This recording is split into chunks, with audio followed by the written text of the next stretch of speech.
Hi everybody and welcome back to Lost Genre Reddit Stories. This post is from the subreddit Am I the A-hole and it's by user SubstantialEgg1971. Am I the a-hole for telling my mom she is dead to me if she mentors my bully? So my 16 male mom, 40s, is a teacher at my school. Our school has a special elective you can take, which is being a teacher's aide during your elective period. It's mostly stuff like grading papers for them, making copies, mentoring, etc. It's pretty much always just the teacher's favorite student at the time. I found out at the beginning of the semester that my mom chose Dave, 17 male, to be her teacher's aide. Dave has made my life a living nightmare since middle school. He has bullied me mercilessly, both physically and emotionally, since the 6th grade. I don't want to get into everything he's done to me, but everyone is fully aware of it, including the school and my parents. There have been countless meetings with school administration and suspensions on his end, but it never stopped him. Since we've been in high school, I haven't had to see him as much, which is a relief, but the times that I do have are always terrible. When I found out that he was her new teaching aide, I was obviously very hurt and confused. I asked her why she would want to spend extra time with someone who made my life so terrible. She said that she had him in one of her classes and that he really isn't such a bad kid, but he has a really terrible home life that she can't tell me about that makes him act out. For the record, my mom has always had a soft spot for kids who come from bad homes. I reminded her of all the things he had done to me and she said that she understands, but he really needs help right now. I told her I got that, but why does it have to be you? We have a huge school full of teachers and staff who can mentor him. Why does it have to be you? She told me to stop being selfish, that some kids have it harder than I can imagine, and that she's just trying to help. I was honest with her and told her that if she continued to have him as her aide, she was dead to me. She was choosing him over me, and she would no longer be my mother. I would no longer talk to her, and the minute I turned 18, I was moving out, and she would never hear from me again. She rolled her eyes and said I was being dramatic, but after a couple of days of ignoring her, I was grounded. It didn't change my mind, and my dad tried to force me to talk to her. I still refused. So they pretty much took everything away from me one by one over the past few weeks. I no longer have my car, computer, guitar, and most recently, my art supplies, and I have to come home from school and go straight to my room. I am not allowed out except for dinner until I start talking to her again. They don't realize that this is just strengthening my resolve. I'm going to sit in this empty room every day silently until I'm 18, and they'll never see me again. My mom keeps coming in crying and begging me to talk to her, which makes me feel kind of bad, but she still won't remove Dave as her aide. Am I taking this too far? I just feel so betrayed.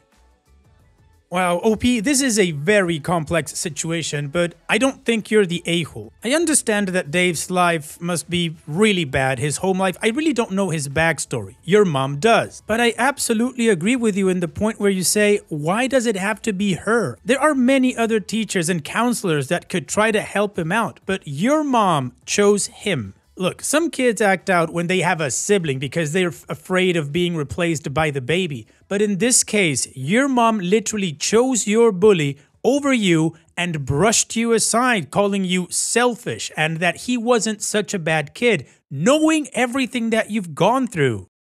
Now, I may be biased on this issue because I was bullied as a kid and my bloody nose replaced my bleeding heart. So no, OP, I don't think you're the a-hole. But I also don't have a solution for your issue. I think the only thing that I could say is if you're gonna spend every day in your room looking at a wall, at least go to the library and get some books and learn some stuff that can help you out once you leave that house. And what is your judgment? Let me know in the comment section, and now let's move on to the community comments to see what they said.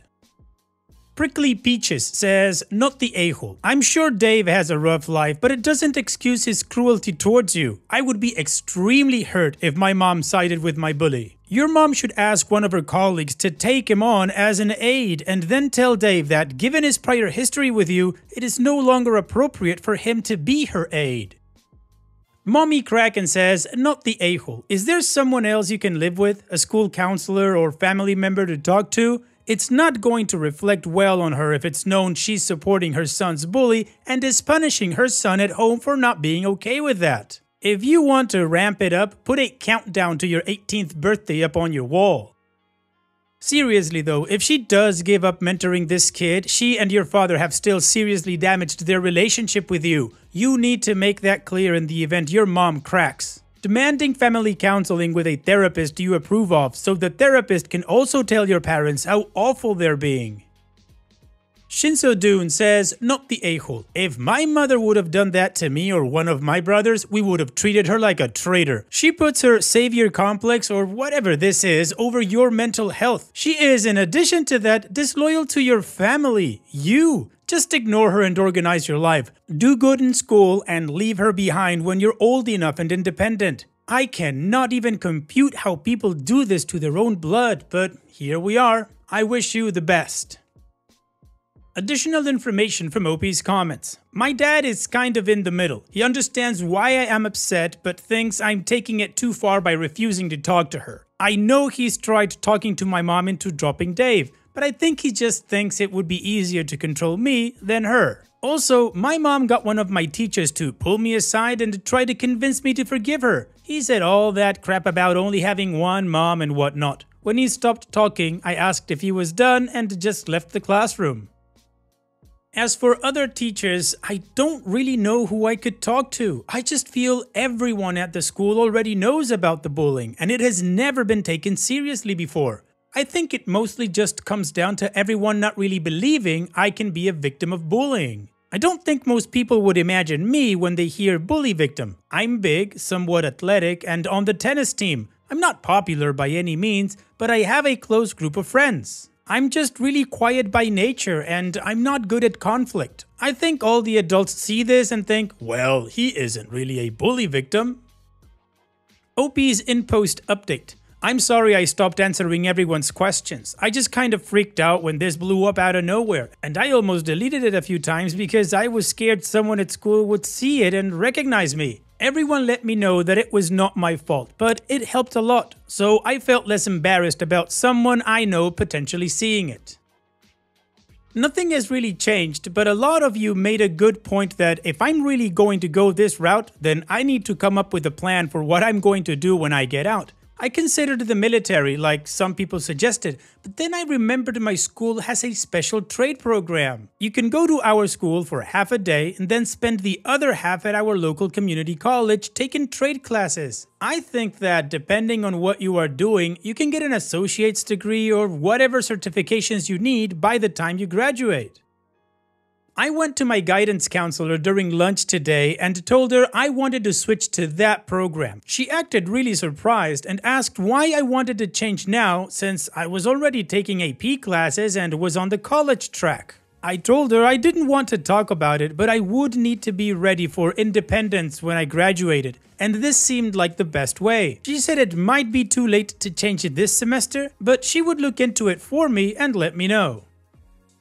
Alright, well, the community agreed that OP was not the a-hole, that the mom, she effed up, and they also gave him some pretty good advice because he followed up on it and is doing something about his future. So now it's time for us to move on to the update to see how this story ends, but before that, if you're enjoying this video so far, please don't forget to click that like button, leave me a comment with your judgment or your opinion, and of course, subscribe if you haven't become a part of our community yet. And now, let's move on with that update. To everyone who said my mom was sleeping with Dave, you were right. Just kidding, you all are weirdos and watch too much smut. A lot has actually happened since last week, and while nothing has been really fixed, I think things are going in the right direction. On Friday, I got called out of class by the guidance counselor. When I got there, my mom and the assistant principal were there as well. The counselor asked me to sit down and said that my changing tracks from college to trade, as I mentioned in my last post, was a big decision. She wanted to sit down with my mom and me to figure out if this really was the best for my future. She first asked me if I would fully explain why I wanted to switch. I explained the whole situation from my perspective and how I was being punished. I said that if this is how I was going to be treated from now on, I wanted to become independent as soon as possible, and going to college would have me relying on my parents for longer than I would like. She then asked my mom if she had anything she would like to add. My mom tried to downplay the whole situation at first and make it look like I was just being stubborn and disrespectful. But as the counselor asked more questions, it became pretty clear that my side was the truth. After this, the assistant principal stepped in and said that a teacher's aide was not worth all this turmoil and that Dave would be switched to another teacher. The counselor then asked me if this would help me to start working things out with my mom. I said not really, because it wasn't even her choice and she hasn't even admitted she's done anything wrong. She then asked my mom if she was willing to apologize for anything that had happened. My mom gave a half-hearted apology, saying that things had gone overboard and that she never meant to hurt me so much. The counselor asked if I would like to apologize for anything as well, and I said not really. Nobody pressed me on it.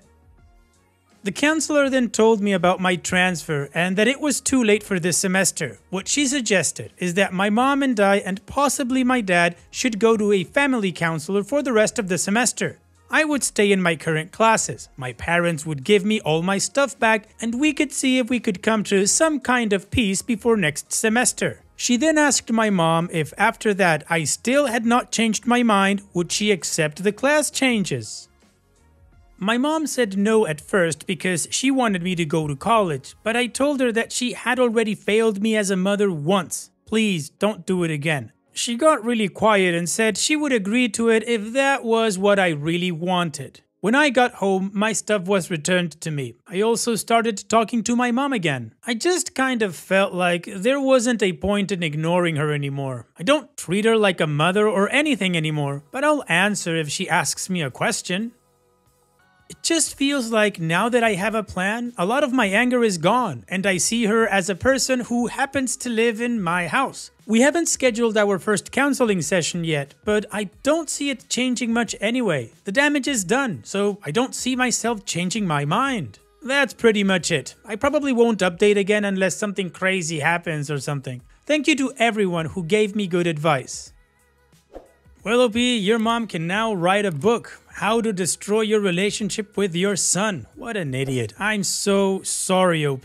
But the silver lining here is, your counselor sounds awesome. She was actually able to diffuse the whole situation and, well, it sounds like she put you at ease. Like you said in your last paragraph, you have a plan now, so the anger is gone and now your mom just roams the house. I don't know if it's the right word because I don't feel sorry for your mom, but I do feel pity. As some of you know, I've got 3 kids, and just thinking that I couldn't be a part of one of their lives in the future makes me sad. So I, again, can't believe your mom was this much of an idiot, but there you have it. Regardless, OP, you've got a plan, you're okay with it, you're moving forward. So on that note, here's wishing you the best in the future, whether you change tracks or not. Take care and thank you for sharing. And now let's move on to the next post that also has an update. This post is from the subreddit Am I Wrong? And it's by user ThrowArrayRing. Am I wrong for spending way less than planned on an engagement ring that met her once? So, I've been with my now fiance for about 4 years, living together for 2. About 5 months ago, we had a talk about the timeline and decided 2024 would be the year we get engaged. She told me she wanted to pick the ring, but gave me some styles she liked. I picked a ring that was my favorite of the type she sent me, and to my surprise, it was a lot cheaper than I expected. In my head, I budgeted about $10,000, but it was only about $3,500. Thank you, Lab Diamonds. The jeweler I bought it from has a great reputation and has been around 40 years, so it's not like I cheaped out with a sketchy store, by the way. She absolutely loved the ring and has been happy to show it off to her friends who have also had good feedback. A couple of nights ago, she asked me what it costs, and because we are going to be married and finances are important, I told her. She expressed a lot of disappointment, which is weird to me because it resembles exactly the type that she sent me. I just didn't get it from that brand because they had bad reviews. The same ring could have easily cost $6,500 from that company, or if I went with a mined diamond, it would have been about $12,000. She just said she expected me to spend more based on my income, $160,000. She said that while she didn't expect me to go the dated 3-month pay route, she was a little disappointed that I had spent less than one total paycheck. Aside from this, she's always been very fiscally responsible and thrifty, so this caught me off guard. I have to say, this is killing my recently engaged buzz, but maybe she's right. I don't know. We are not fighting or anything, but we went from really excited to being engaged to her seeming sad and me starting to look at her in a worse light. I hope we get past it soon and have a fun weekend, but I would love advice on how to handle things or if I should just move on from this and wait for her to get over it. Well, OP, from what you've told us, this would sound like a red flag to me. However, I'm having trouble to reconcile this with the fact that you mentioned that she's super thrifty and she's fiscally responsible. So I don't understand why somebody with that kind of mindset would expect you to pay a lot of money for an engagement ring. Unless she kind of equates the value of the ring to how much you love her or how invested you are in the relationship, which personally I think is ridiculous. But I'm not gonna play dumb with the reality that in the world there are plenty of people that put a lot of value on the price of the ring. But back to you. Those two things, again, just don't add up to me. So based on that, I would sit down with her and ask her what did she mean by her comment. And depending on that response, then I would make a decision to consider this a huge red flag, or maybe she has a good explanation for it. But to answer your question, OP, no, I do not think you're wrong for spending less money on an engagement ring that she liked and was happy to show off. And what do you guys think? Do you think OP was wrong? Let me know in the comment section, and now let's move on to the update. Catface McGeezer says, OMG, the people on this thread are wild. Your fiance has some weird and irrational feelings because she has an unstated expectation that wasn't met. She probably knows that these feelings don't make sense, and it's good that she trusted you enough to share. It seems likely that in some little nook of her brain, the amount of money spent signifies something, how much you care about her, the quality of the ring, whatever. And even if she knows that is not true, she might have feelings about it. I highly suggest having a relaxed conversation where you can both talk about what feelings are coming up. Don't just let it blow over. You will miss an opportunity to get to know and understand each other better. Odessa Mama 1 says, yeah, I hate to be the guy on Reddit who's telling you to bounce, but I'd be careful with future expectations from this woman. When I proposed to my ex-fiancé, she was ecstatic. She loved the ring, showed it off to everyone. Not once did she say how much it costs. Ex-fiancé? And Mutual Butts Squeezin', I don't even want to imagine that, says she was happy with it until she learned it only cost $3,500. Oh no, only $3,500. You only spent one whole paycheck. However, will she survive with only $3,500 on her finger? And if she wants blood diamonds instead of lab, that's a whole other red flag. Her ring is worth more than my effing car. Get a good prenup. And OP says, she never said she wanted a blood diamond. If she wants a prenup, she can request one. There's no point from my side. I only make about $10,000 more than her, but she has more savings than I do, and neither of us own property. I had student loans and didn't make a ton my first few years out of college. Her parents paid for her college, and she made more out of the gate than me. I didn't pass her an income till 2 years into us dating. Alright, so the top commenters are like on both sides. On one side is, OP, don't rush anything, talk to her first, understand where this is coming from. And the other one is saying, dude, bounce, protect yourself, huge red flag. In any case, let's move on to the update to see how the story ends.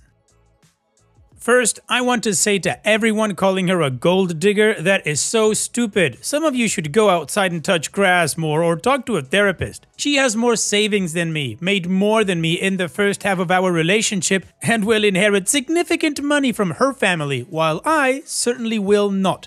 If she's a gold digger, she is very bad at it. She also told me when we discussed the timeline that she wanted a lab diamond to be sure nobody was hurt over it. So there's no need to say she wanted a blood diamond either. Not sure where that came from, but lots of people here seemed to insist she wanted someone to die over it.